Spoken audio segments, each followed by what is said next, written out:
everyone, I am working on my free quilt along thing, or my free pattern here. And first thing I did was take some freezer paper, trace my lettering. I'm going to fuse that freezer paper here. I'm going to cut it in half and fuse it to the lettering, to this piece of fabric that I have put some fusible on. So I'll cut out my letters, and that will allow me to fuse them to the top here. But in the meantime, I'm going to do something a little different here, and we're going to see how this works.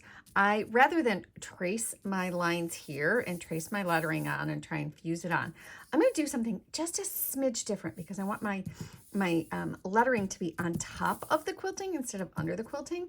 So I did my tracing first, and now I am going to layer my sandwich here. I'm going to layer my sandwich here, and we are going to pin this to the center or put some magnets on it for the center. And then I'm going to just use my normal stitching here to stitch my paper to the fabric, and then we'll remove the fabric afterwards.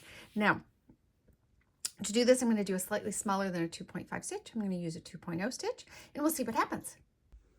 All right, here goes nothing. I'm going to make the first attempt here.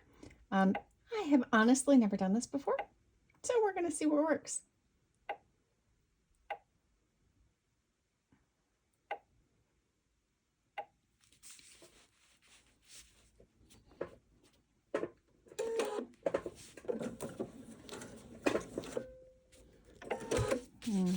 Now, one of the things I am going to do is I just think about this. I'm going to start back a little bit from the edge here, so when I rip, it's going to come off a little bit better. So I'm going to start a little early because I'm going to trim this off later.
Well, we can see that my stitching wasn't perfect, but it was darn close, close enough for me at least. So I'm going to continue the rest of this, and then we'll talk about how to pull this all off later.